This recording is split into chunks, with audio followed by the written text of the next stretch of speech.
You know, when most of us think about buying a car, we see a huge chunk of money just leaving our bank account, right? But what if I told you a car purchase could actually lower your mortgage, cut your taxes, and maybe even make your energy bill profitable? Yeah, it sounds impossible, but we're about to break down exactly how one person turned a simple car deal into an absolute masterclass in financial strategy. So, on the surface, this is a story we've all been through. Your old car's seen better days, it's time for an upgrade. You do your homework, you shop around, you make a deal. Seems totally straightforward, doesn't it?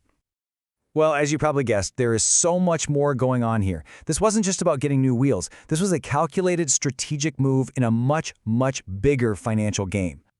All right, so let's start at the beginning with the deal itself. Looking at it from the outside, it seems like a textbook example of a really responsible purchase.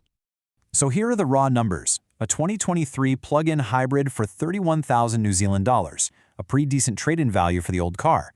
And then there's the kicker, the part that makes everyone say, wow, smart move. The rest was paid in cash. No new loan, no extra monthly payments.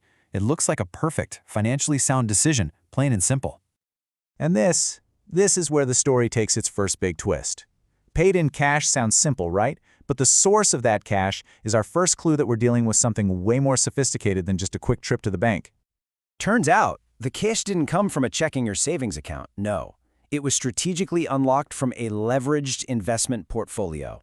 And this is where we leave the world of simple car buying and enter the realm of serious financial engineering.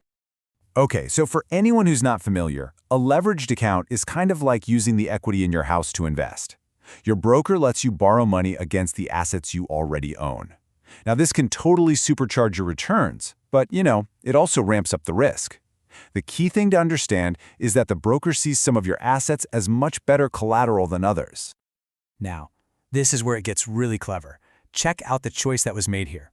Instead of selling the high-value U.S. stocks, the ones providing all the borrowing power, the Taiwan stocks were sold off. Why?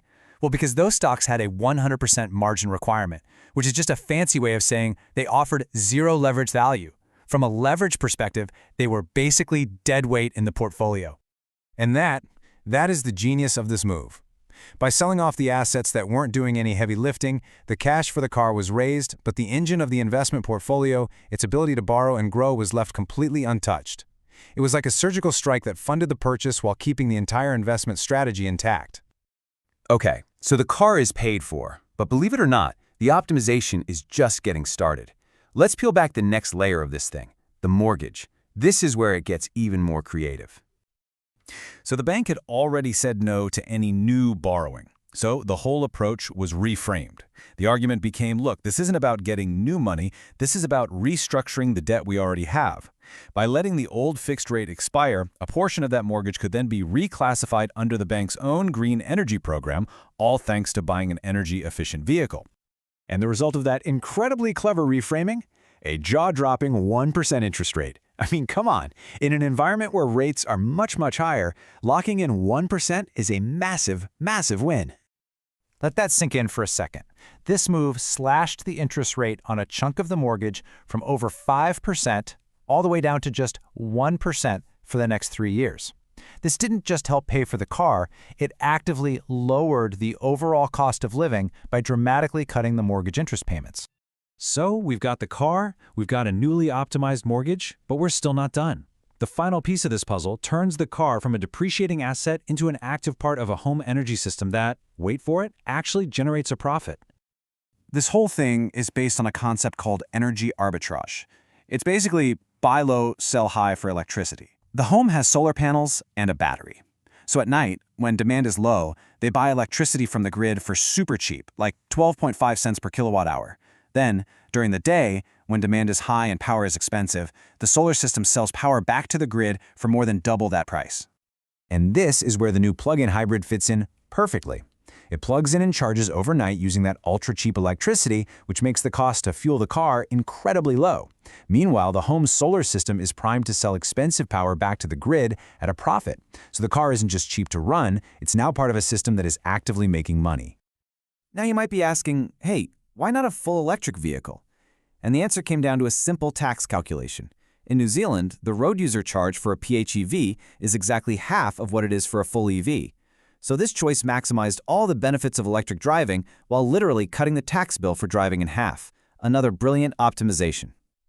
So what happens when you take all of these seemingly separate pieces and you put them all together?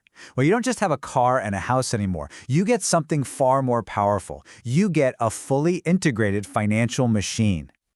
Let's just recap this whole thing. The car was bought with cash from investments, which means zero new debt.